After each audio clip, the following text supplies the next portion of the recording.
आज बनैबा winter season last गाजर हलवा। तो चलतु हलवा पाई मु ऑलरेडी गाजर 1 केजी पाखापाखि गाजर कोरिकी रखी क्षीर अच्छी देन चीनी आ किसी अमूल यूज करवा अमूल पाउडर यूज कले तार टेस्ट पूरा टे खुआ भाया आसे भल लगे घी आउ ड्राई फ्रूट्स निज हिसाब से नेबे आपको जहाँ पसंद देन इलायची गुंड करके रखीचे आम सामान रेडी अच्छे।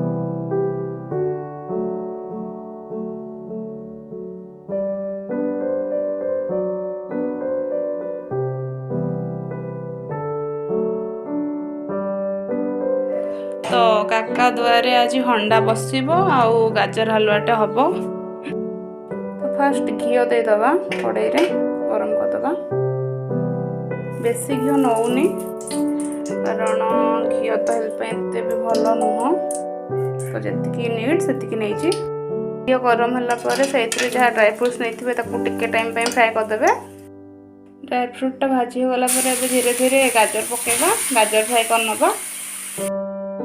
गाजर को फ्राए करने को पाखापाखि 5-6 मिनिट लगे भलरे फ्राए करवा गाजर को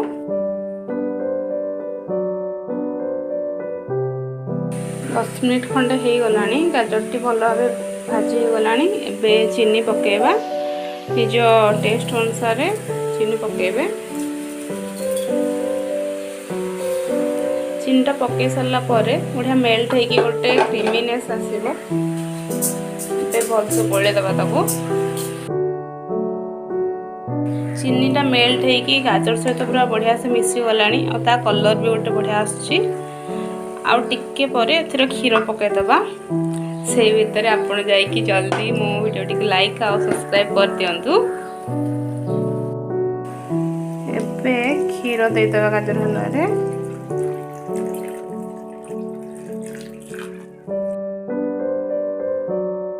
क्षीरटा फुटिकी ये मिसब गाजर रे तार टेस्टा से क्रीमी होगी गोटे बढ़िया टेस्ट आसो किछि टाइम पर गाजर हलवा पूरा रेडी हो मत तो लगे माने स्वीटिश गुड़ाकर किंग है गाजर हलवा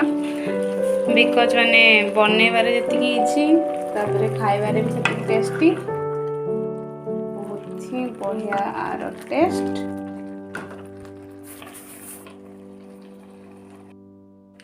गाजर हलवा कहार कहार फेवरेट डिश मुझे प्लीज कमेंट कर जनइबे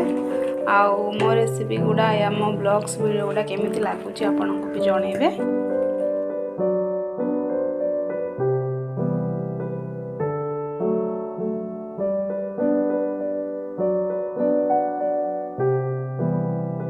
ऑलमोस्ट रेडी ही आसलानी एबे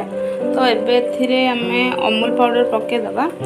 अमूल पाउडर पकेले आ टेस्टा गोटे खुआ भाई आसे भल आसे टेस्टा अमूलटा मिक्स हो गला एबे जो ड्राई फ्रूटटा भाजी थिले ताको पके दबा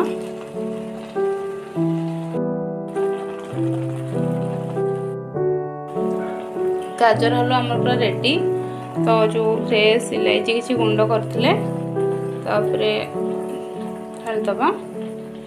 बास्ना भल आसो एबे पूरा पूरी रेडी आम गाजर हलवा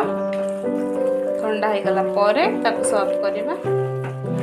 आपन को फाइनली काढ़ी गोटे पटरा देखौची केमिति हैला। तो फाइनली आमर गाजर का हलवा रेडी ट्राई करंतु थरे घरे ए रेसिपीटा आउ thank you for watching my video keep supporting thank you.